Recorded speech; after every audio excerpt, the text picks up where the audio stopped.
Samedi 1er avril, bienvenue sur Al24 News, à la une de l'actualité. Le mois de Ramadan, synonyme d'escalade meurtrière dans les territoires palestiniens occupés, un jeune de 26 ans est abattu par les forces sionistes à l'entrée de la mosquée Al-Aqsa. Initialement prévue ce samedi, la signature de l'accord cadre entre l'armée et les civils au Soudan est finalement reportée pour raison d'absence de consensus sur certains points clivants. Zoom également sur les relations entre la Chine et l'Afrique qui se développent davantage. Pékin appelle à soutenir le rôle de premier plan du continent africain. Et puis dans le dossier du conflit ukrainien, cet aveu du patron du Pentagone, Mark Milley, une victoire militaire de Kiev serait impossible cette année.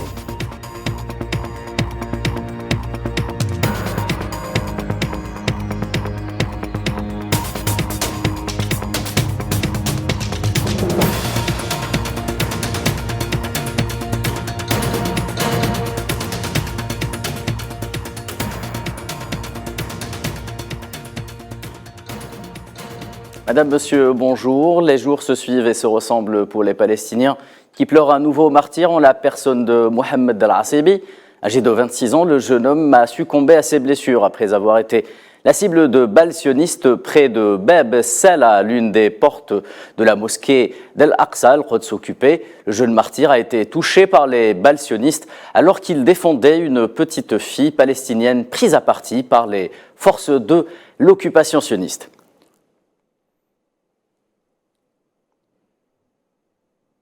Et le porte-parole de la présidence palestinienne, Nabil Abu Roudaïna, a mis en garde contre l'escalade dangereuse orchestrée par les autorités de l'occupation sioniste dans la mosquée Al-Aqsa, notamment à travers des agressions répétées contre les citoyens palestiniens au niveau de l'esplanade de la mosquée.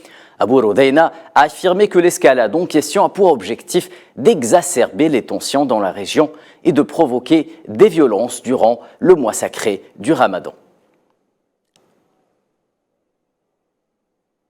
Et c'est justement dans ce contexte d'escalade quasi permanente que pas moins de 150 000 fidèles ont effectué hier la prière du soir Tarawih, et ce malgré les restrictions imposées par les autorités sionistes à l'entrée de la ville occupée d'Al-Quds et autres pour empêcher l'afflux massif des fidèles. Rappelons que plus tôt dans la journée d'hier, environ 250 000 personnes avaient également effectué la prière du vendredi à la mosquée Al-Aqsa.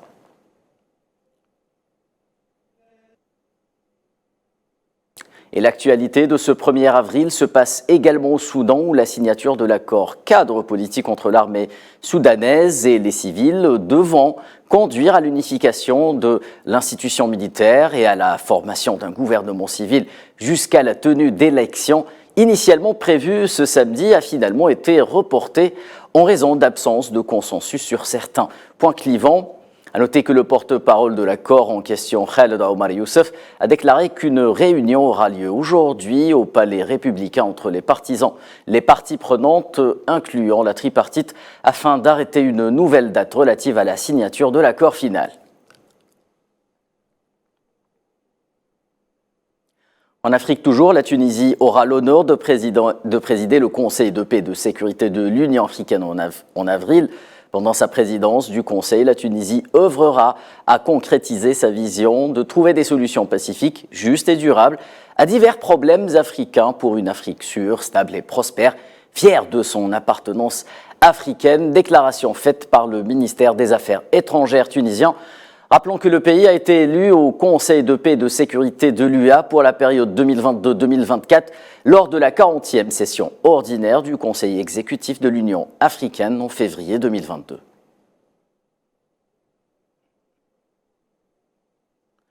Et un mot également sur la tournée africaine de la vice-présidente américaine Kamala Harris. Elle se rendait hier en Zambie pour parler coopération et renforcement des relations bilatérales entre Lusaka et Washington, sans oublier le dossier de la lutte contre le terrorisme. La colistière de Joe Biden a d'ailleurs insisté sur la nécessité de procéder au rééchelonnement de la dette zambienne qui s'est accentuée depuis la pandémie Covid-19. À noter également que Kamala Harris a nié le fait que sa présence en Zambie n'avait pour objectif de contrer la Chine.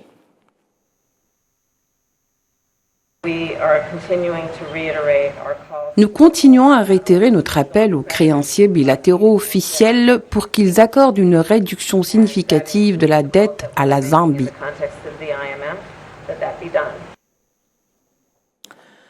Est justement très présente sur le continent à travers ses nombreux investissements et projets de coopération. La Chine affirme sa volonté de permettre à l'Afrique une meilleure représentation au sein des organisations et institutions internationales.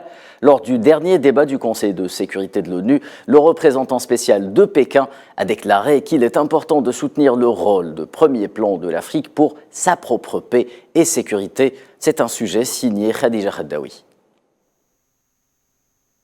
C'est fidèle à son principe de non-ingérence dans les affaires internes des États souverains, la Chine réaffirme son soutien à la souveraineté sécuritaire africaine lors d'un débat de haut niveau du Conseil de sécurité des Nations Unies concernant l'impact de la politique de développement sur la mise en œuvre de l'initiative « Faire taire les armes en Afrique ». Ainsi, le représentant spécial chinois pour les affaires africaines a appelé la communauté internationale à soutenir le rôle de premier plan de l'Afrique dans sa propre paix et sécurité. Arguant d'une façon simple, le représentant chinois met en avant notamment la connaissance de l'environnement sécuritaire de l'Afrique par les Africains eux-mêmes. Liu Yuxi ne s'arrête pas là, il estime que la communauté internationale, à sa tête le Conseil de sécurité, doit réfléchir à des mécanismes permettant le renforcement de la coordination internationale pour mieux aider l'Afrique à relever ses propres défis. Pour l'envoyé de Pékin à New York, la souveraineté sécuritaire et la non-ingérence n'excluent pas la coopération bilatérale, puisqu'il aspire à une progression de la coopération de l'ONU avec l'Afrique. Et dans le contexte mondial actuel, marqué par une remise en cause de l'hégémonie occidentale, Pékin, favorable à un monde multipolaire, multiplie ce genre de soutien lors du 17e sommet du G20 tenu à Bali en novembre dernier. Le président Xi Jinping a d'ailleurs appuyé l'adhésion de l'Union africaine à l'organisation. La Chine voit plus loin, estimant que la représentativité des pays africains doit aussi être revisitée au sein de l'organe exécutif des Nations Unies, à savoir le Conseil de sécurité.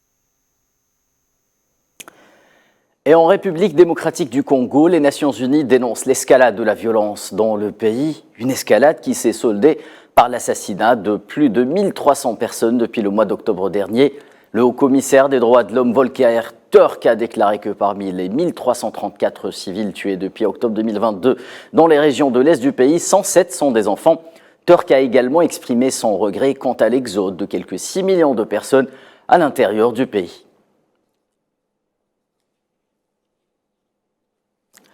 Et ouvrant à présent le dossier de l'OTAN, la Finlande sera membre à part entière de l'organisation du traité Atlantique Nord dans les prochains jours. Le secrétaire général de l'OTAN l'a annoncé vendredi.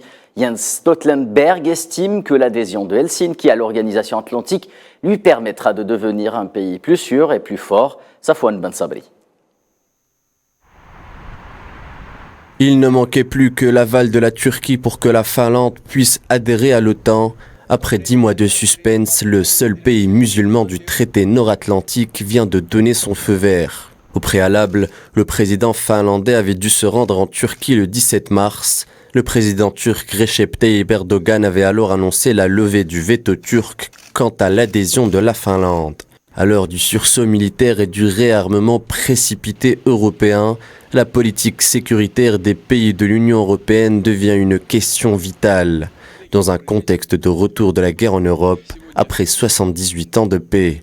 C'est donc avec un certain soulagement que les membres de l'OTAN ont accueilli l'adhésion tant attendue de la Finlande. Le secrétaire général de l'OTAN, Jens Stoltenberg, a félicité la ratification par le Parlement turc de l'adhésion de la Finlande. Je salue le vote par l'Assemblée nationale turque de la ratification de l'adhésion de la Finlande à l'OTAN. Les 30 alliés de l'OTAN ont désormais ratifié le protocole d'adhésion et j'ai personnellement parlé au président finlandais Sauli Niinisto pour le féliciter à cette occasion historique. La Finlande va officiellement rejoindre l'Alliance dans les prochains jours. Le regard est désormais porté vers la Suède, dont la demande d'adhésion reste bloquée par la Turquie, et la Hongrie. Et le secrétaire général de l'OTAN, Jens Stoltenberg, qui dans la foulée s'est également exprimé sur le cas de la Suède, autre pays européen qui aspire à une adhésion à l'OTAN. Tous les alliés s'accordent à ce que la conclusion rapide de la ratification du processus d'adhésion de la Suède serait une bonne chose pour tout le monde. Je souhaite pouvoir accueillir la Suède dans la famille de l'OTAN le plus tôt possible. Et à l'annonce de l'officialisation de l'adhésion de la Finlande à l'OTAN, le Premier ministre suédois Ulf Kristersson s'est lui aussi exprimé lors d'une conférence de presse en marge du sommet de Vilnius sur la candidature de la Suède à faire partie de l'OTAN. La Suède et la Finlande renforceront l'alliance. Bien sûr, la Suède et les 28 autres alliés de l'OTAN qui nous ont déjà ratifié espèrent que nous aurions pu franchir également les étapes finales avec la Finlande et nous sommes très reconnaissants à la Suède pour le soutien solide des futurs alliés. Je remercie la Roumanie pour la ratification rapide de la Suède et de la Finlande et comme je l'ai dit, la ratification est une décision nationale et la Turquie et la Hongrie peuvent prendre des décisions turques et hongroises. Et en Russie, le chef de la diplomatie, Sergueï Lavrov, a présenté vendredi au président Vladimir Poutine ainsi qu'aux membres du Conseil de sécurité russe les nouvelles bases de la politique étrangère de Moscou. Le nouveau concept de cette politique traduit selon Lavrov la nouvelle approche politique dans le monde et les bouleversements géostratégiques pris également en considération. Et il qualifie aussi les États-Unis d'instigateur principal de ce qu'il a appelé l'alignement anti-russe. Президенты Путин и Байден в июне 2021 года подтвердили формулу. Нужно скорректировать Сергея Викторовича Лаврова, доложить. Le concept décrit l'utilisation des mesures symétriques et asymétriques en réponse à des actions hostiles contre la Russie. Nous avons inclus une thèse sur l'utilisation des forces militaires pour repousser ou empêcher une attaque armée contre la Russie ou ses alliés. De cette façon, nous déclarons clairement que nous défendrons le droit du peuple russe d'exister et de se développer librement. Et dans le sillage de ces annonces, le chef de la diplomatie russe a déclaré que la Russie est prête à s'opposer et à répondre à toutes les menaces existentielles de la part de pays non amis qui pèseraient sur son pays ainsi que sur sa sécurité et son développement.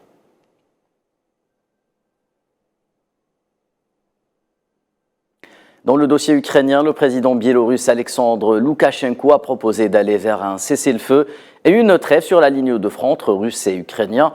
Et ce sans toutefois opérer des mouvements au niveau des troupes et des postes de combat ou du matériel. Dans une lettre adressée vendredi au peuple et au Parlement biélorusse, Loukachenko a déclaré qu'il était nécessaire de stopper immédiatement les combats avant la prochaine escalade et qu'il allait, je cite, prendre le risque d'en faire la proposition.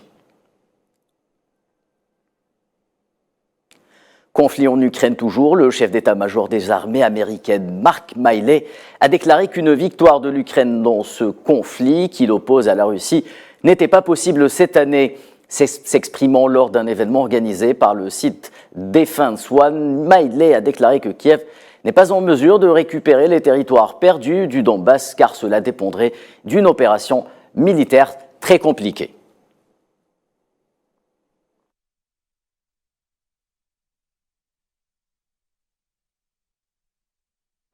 Et enfin, aux États-Unis, de violentes tempêtes et des tornades ont de nouveau frappé le pays, faisant au moins 3 morts dans l'État de l'Arkansas. De nombreux dégâts matériels sont également à signaler dans plusieurs régions du nord du pays. À noter que peu avant l'aube, quelques 110 000 personnes étaient privées d'électricité dans l'Illinois, 74 000 dans l'Arkansas et 27 000 dans l'État de l'Iowa. C'est la fin de ce journal. Merci de nous avoir prêté attention. Excellent après-midi sur Al24 News.